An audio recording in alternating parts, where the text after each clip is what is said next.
Good morning and a warm welcome to your show, Sunny Mornings in Boston. I'm your host, Melissa, and it's Thursday, October 9th. You'll be interested to know.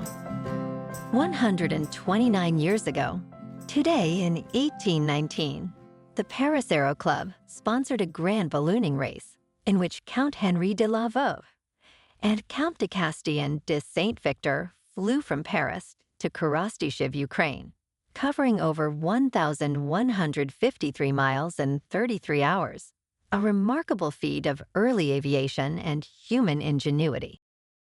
So now you know. And now, it's time for the weather report.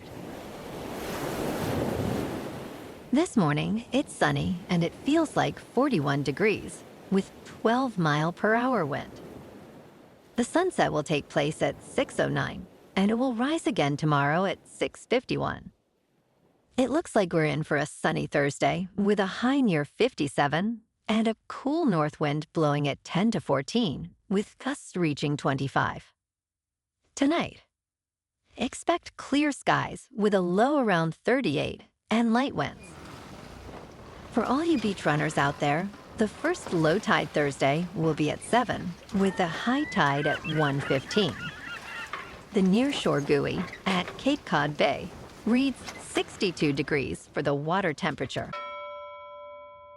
Looking ahead in the weather. Friday will be sunny with a high near 62 and light west winds of 3 to 7 miles per hour, becoming clear overnight with a low near 44.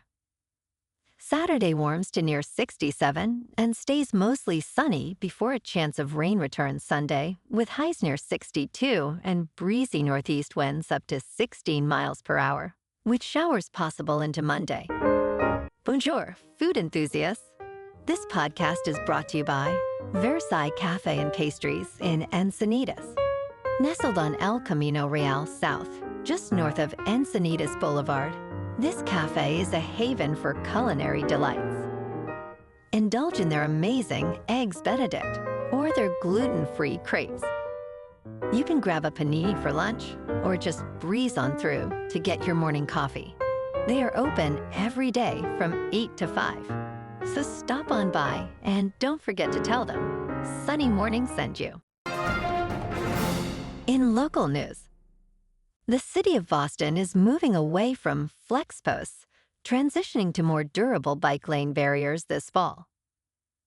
City officials are replacing the flexible bollards with cast-in-place concrete, which sits on top of the road. This change aims to reduce maintenance costs and litter from broken posts, while providing a safer environment for bikers.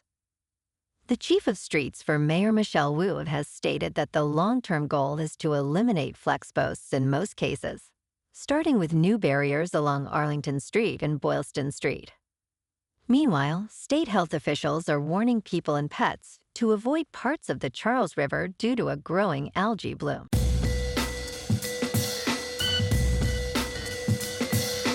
Now on to sports.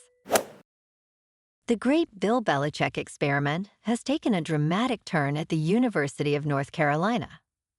His tenure as head coach has devolved into a situation resembling the Carolina Panthers, leaving fans embarrassed. With a record of 2 wins and 3 losses, the football team's performance has disappointed many. Fans left Kenan Stadium early during a recent game against Clemson, underscoring their frustration. Belichick's past success in the NFL has not translated to college football, leading to widespread criticism. The planned documentary about the team has been scrapped due to the growing dissatisfaction surrounding him. And tonight, on Thursday Night Football, the 4-1 Eagles are at the 1-4 Giants.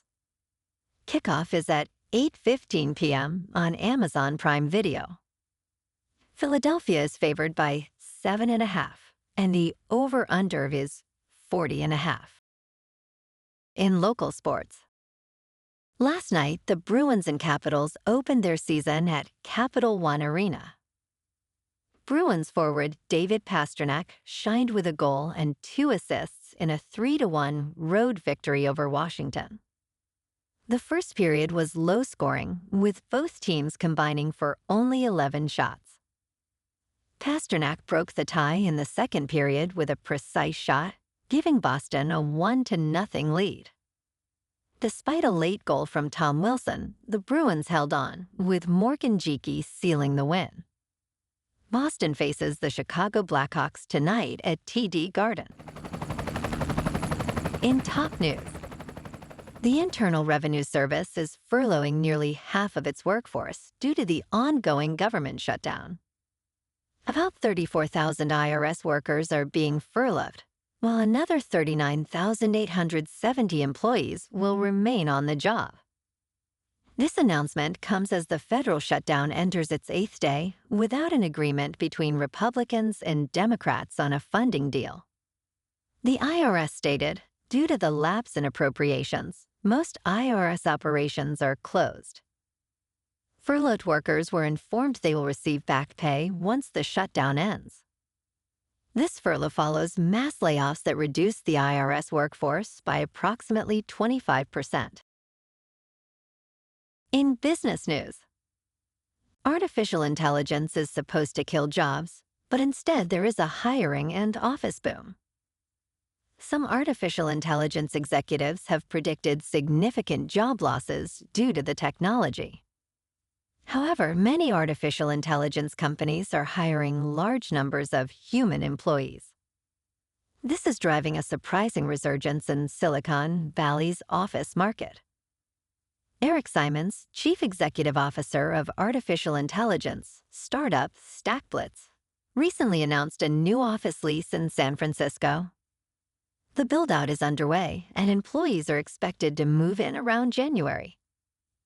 Generative artificial intelligence is reshaping the workforce while fueling new job creation that drives office demand. In crypto movement, Bitcoin is unchanged at just over $122,000. Ethereum is unchanged at about $4,500. And XRP is down 0.5% to $2.84. Moving on to a more local vibe. In our community spotlight on health and wellness, we are working with a national Pilates studio to bring you some free classes, so listen up. Check out Club Pilates, with several locations in the Boston area. Pilates presents a comprehensive wellness approach, cultivating strength, reducing tension, and elevating mental well-being. Scientific research affirms its benefits.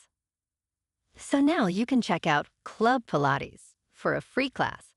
With locations in Canton, Wellesley, Hingham, Brookline, and Framingham, just be sure to tell them Sunny Morning sent you by. And now, back to the show. Let's talk tech. Robocalls are on the rise, with over 4.1 billion received in August alone by people in the United States. To combat this, Apple is introducing a new tool in its iOS 26 release to help users manage unknown calls. This feature allows iPhone owners to choose how to handle incoming calls, including letting them ring, sending them to voicemail, or asking the caller for more information. When using the third option, Siri will answer and gather details, displaying a status message on the lock screen.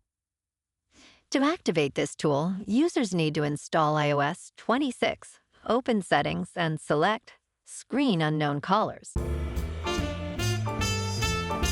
And in entertainment news, Wind River, the next chapter star Jason Clarke, reveals that the sequel is about to come out soon after being locked up with the legalities. Originally released in 2017, the first Wind River movie was written and directed by Taylor Sheridan and starred Elizabeth Olsen and Jeremy Renner. A sequel was announced in November 2022, focusing on Chip Hansen, a character from the first film. Clarke describes the sequel as extraordinary and a beautiful movie, set within the Native community. The completion and post-production phase of Wind River 2 brings hope for an imminent release date announcement. The first film grossed over $44 million on a budget of $11 million. Well, alrighty folks, it's time for the quote of the day. And today, our quote comes from the American inventor and visionary, Alexander Graham Bell. And he said, "When one door closes, another opens, but we often look so long and so regretfully upon the closed door that we do not see the one which is opened for us." And that's a wrap for this morning. You can check out our Instagram, YouTube, and TikTok for some captivating aerial videos with local news and the weather reports. Have an amazing day, my good friends. We'll see you tomorrow with another episode of Sunny Mornings in Boston.